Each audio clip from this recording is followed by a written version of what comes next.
प्रबोध व्यक्ति के लिए गंदगी का ढेर, पत्थर और सोना सभी समान है। कर्म मुझे बांधता नहीं, क्योंकि मुझे कर्म के प्रतिफल की कोई इच्छा नहीं। जिस प्रकार अग्नि स्वर्ण को परखती है, उसी प्रकार संकट वीर पुरुषों को। नरक के 3 द्वार होते हैं, वासना, क्रोध और लालच। परमात्मा को प्राप्ति के इच्छुक ब्रह्मचर्य का पालन करते हैं। एक ज्ञानवान व्यक्ति कभी भी कामुक सुख में आनंद नहीं लेता। कोई भी इंसान जन्म से नहीं बल्कि अपने कर्मों से महान बनता है। कर्म के बिना फल की अभिलाषा करना व्यक्ति की सबसे बड़ी मूर्खता है। यह सृष्टि कर्म क्षेत्र है, बिना कर्म किए यहाँ कुछ भी हासिल नहीं हो सकता। जो मन को नियंत्रित नहीं करते उनके लिए वह शत्रु के समान कार्य करता है। जो दान बिना सत्कार के कुपात्र को दिया जाता है वह तमस दान कहलाता है। अपने अनिवार्य कार्य करो, क्योंकि वास्तव में कार्य करना निष्क्रियता से बेहतर है। सदैव संदेह करने वाले व्यक्ति के लिए प्रसन्नता ना इस लोक में है ना ही कहीं और। फल की अभिलाषा छोड़कर कर्म करने वाला पुरुष ही अपने जीवन को सफल बनाता है। जो हुआ वह अच्छा हुआ, जो हो रहा है वह अच्छा हो रहा है, जो होगा वो भी अच्छा ही होगा। मेरा तेरा, छोटा बड़ा, अपना पराया, मन से मिटा दो, फिर सब तुम्हारा है और तुम सबके हो। मन की गतिविधियों, होश, श्वास और भावनाओं के माध्यम से भगवान की शक्ति सदा तुम्हारे साथ है। धरती पर जिस प्रकार मौसम में बदलाव आता है, उसी प्रकार जीवन में भी सुख दुख आता जाता रहता है। लोग आपके अपमान के बारे में हमेशा बात करेंगे। सम्मानित व्यक्ति के लिए अपमान मृत्यु से भी बदतर है। आत्मज्ञान की तलवार से अपने हृदय से अज्ञान के संदेह को काटकर अलग कर दो। उठो, अनुशासित रहो। सफलता जिस ताले में बंद रहती है वह 2 चाबियों से खुलती है। एक कठिन परिश्रम और दूसरा दृढ़ संकल्प। मैं भूतकाल, वर्तमान और भविष्य काल के सभी जीवों को जानता हूँ, लेकिन वास्तविकता में मुझे कोई नहीं जानता है। जो दान कर्तव्य समझकर बिना किसी संकोच के किसी जरूरतमंद व्यक्ति को दिया जाए, वह सात्विक माना जाता है। जो पुरुष सुख तथा दुख में विचलित नहीं होता और इन दोनों में संभाव रहता है, वह निश्चित रूप से मुक्ति के योग्य है। कर्म वह फसल है जिसे इंसान को हर हाल में काटना ही पड़ता है, इसलिए हमेशा अच्छे बीज बोए ताकि फसल अच्छी हो। जो लोग भक्ति में श्रद्धा नहीं रखते, वे मुझे पा नहीं सकते।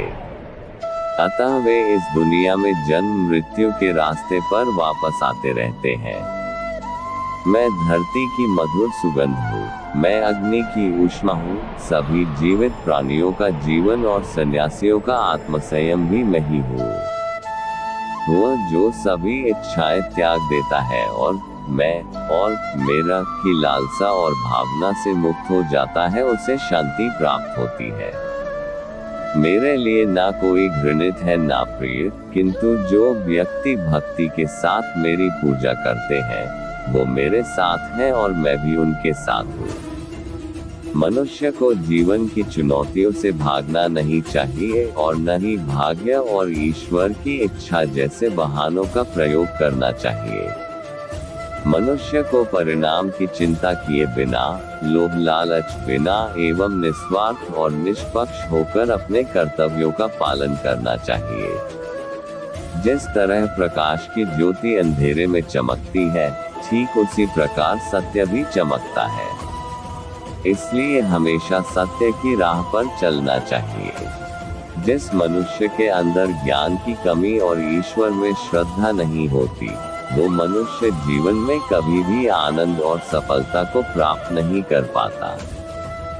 जब जब इस धरती पर पाप, अहंकार और अधर्म बढ़ेगा, तो उसका विनाश कर धर्म की पुनः स्थापना करने हेतु मैं अवश्य अवतार लेता रहूंगा। वह व्यक्ति जो अपनी मृत्यु के समय मुझे याद करते हुए अपना शरीर त्यागता है, वह मेरे धाम को प्राप्त होता है और इसमें कोई संशय नहीं है। जन्म लेने वाले के लिए मृत्यु उतनी ही निश्चित है जितना कि मृत होने वाले के लिए जन्म लेना। इसलिए जो अपरिहार्य है उस पर शोक मत करो। वह जो वास्तविकता में मेरे उत्कृष्ट जन्म और गतिविधियों को समझता है, वह शरीर त्यागने के बाद पुनः जन्म नहीं लेता और मेरे धाम को प्राप्त होता है। जो होने वाला है वो होकर ही रहता है और जो नहीं होने वाला वह कभी नहीं होता।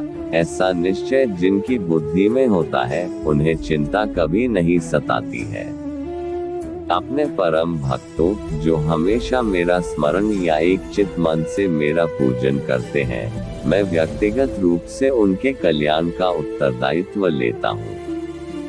जो कोई भी व्यक्ति जिस किसी भी देवता की पूजा विश्वास के साथ करने की इच्छा रखता है, मैं उस व्यक्ति का विश्वास उसी देवता में दृढ़ कर देता हूँ।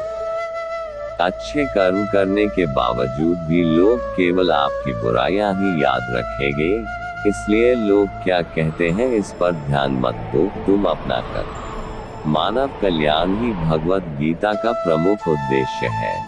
इसलिए मनुष्य को अपने कर्तव्यों का पालन करते समय मानव कल्याण को प्राथमिकता देना चाहिए। इतिहास कहता है कि कल सुख था, विज्ञान कहता है कि कल सुख होगा, लेकिन धर्म कहता है कि अगर मन सच्चा और दिल अच्छा हो तो हर रोज सुख होगा। क्रोध से भ्रम पैदा होता है, भ्रम से बुद्धि व्यग्र होती है, जब बुद्धि व्यग्र होती है तब तर्क नष्ट हो जाता है, जब तर्क नष्ट होता है तब व्यक्ति का पतन हो जाता है। अपने आप को ईश्वर के प्रति समर्पित कर दो, यही सबसे बड़ा सहारा है। जो कोई भी इस सहारे को पहचान गया है वो डर, चिंता और दुखों से आजाद रहता है। मनुष्य को अपने कर्मों के संभावित परिणामों से प्राप्त होने वाली विजय या पराजय, लाभ या हानि, प्रसन्नता या दैख इत्यादि के बारे में सोचकर चिंता से ग्रसित नहीं होना चाहिए। तुम क्यों व्यर्थ में चिंता करते हो? तुम क्यों भयभीत होते हो? कौन तुम्हें मार सकता है? आत्मा न कभी जन्म लेती है और न ही इसे कोई मार सकता है। यही जीवन का अंतिम सत्य है। जिसने मन को जीत लिया है उसने पहले ही परमात्मा को प्राप्त कर लिया है, क्योंकि उसने शांति प्राप्त कर ली है। ऐसे मनुष्य के लिए सुख दुख, सर्दी गर्मी और मान अपमान एक से है। श्रेष्ठ पुरुष को सदैव अपने पद और गरिमा के अनुरूप कार्य करने चाहिए, क्योंकि श्रेष्ठ पुरुष जैसा व्यवहार करेंगे तो इन्हीं आदर्शों के अनुरूप सामान्य पुरुष भी वैसा ही व्यवहार करेंगे। युक्ताहार विहारस्य युक्तचेष्टस्य कर्मसु युक्तस्वप्नावबोधस्य योगो भवति दुःखः। अर्थात जो खाने, सोने, आमोद प्रमोद तथा काम करने की आदतों में नियमित रहता है, वह योगाभ्यास द्वारा समस्त भौतिक क्लेशों को नष्ट कर सकता है। जिसने मन को जीत लिया है उसने पहले ही परमात्मा को प्राप्त कर लिया है, क्योंकि उसने शांति प्राप्त कर ली है। ऐसे मनुष्य के लिए सुख